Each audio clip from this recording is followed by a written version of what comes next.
My process speech is on how to long snap a football. What you're going to need is first a football. You're going to want to preferably have a pair of cleats on if you're doing any sort of game type situations. A nice loose pair of shorts. You don't want to be wearing jeans because you need to bend down and move around with your legs. And during games, this is called a hand warmer. It helps a lot, especially when it's cold out like it is now, which is why I also have my Under Armour on. Helps you stay warm during games or during practices. A long snapper, as many of you may not know, is a specialized center used for punts or field goals. For punts, the long snapper snaps the ball to the punter, who is 15 yards behind the line of scrimmage. The reason it's 15 yards is because the farther back you are, the less chance of a blocked punt is. So they want to get it back as far as you can. 15 yards is really the maximum for how far you should be back. For field goals, they wanted to bring it up a little more because when you kick the ball, you want to make sure that you're close enough where the kicker will still have the range to hit long field goals. But at 7 yards, it's also hard for the defense to block the kick. When setting up your long snap, you want to have both feet even with the ball at first. Take one step back with each foot, and then anywhere from 4 to 5 inches on each side, depending on how long your legs are.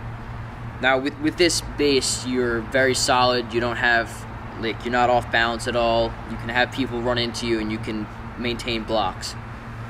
When you set up your hands, you want to hold it just like you would throw it, and with the other hand, have it down the middle of the seam. I like to have it in the middle of both the long way and the width, just because it gives me more support.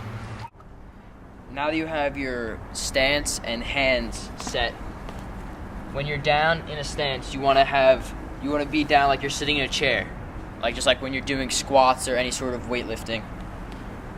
And get your hands in position. You want to twist your hands so that your hand on the laces is facing the ground. This gives it a lot of twist, and that's what gives it the spin when it's going back. When you're like this, you want to have your hands as far out as you can so that it generates the most power as you go through this motion of the snap. Now, for the snap, you want to, as you're going back, you're going to want to twist your hands and have them finish kind of like you're doing a breaststroke or something like that, or setting a volleyball, where you want your thumbs and fingers facing out from each other, and when you finish, you're going to have your thumbs pointing up. When snapping for field goals or PATs, it's important to get the ball to the holder as quickly as possible. You do this mostly with your triceps and your abs. These are the two biggest muscles that are working as you snap the ball. When aiming the ball, you want to aim right in the middle of the holder's chest so it's easiest for him to catch and get down on the ground. This is what it looks like.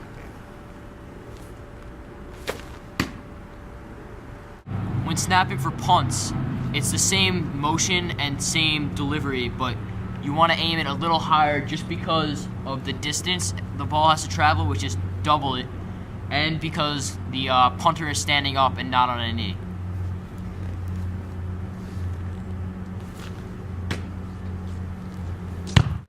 Utilizing this step-by-step process, you too can long snap. Although if you're a type of player that likes a lot of attention, Ellis, I wouldn't really recommend this position for you because they really don't get a lot of attention. I really haven't gotten a lot of attention. You only really hear about long snappers when they mess up, and you haven't heard about me a lot because, well, I haven't messed up in 2 years. But for the quickness, in the NFL, the average snap for a punt is around anywhere from 0.5 to 0.7 seconds, which is really, really fast. And for PATs or field goals, it's even faster, around anywhere from 0.3 to 0.4 seconds.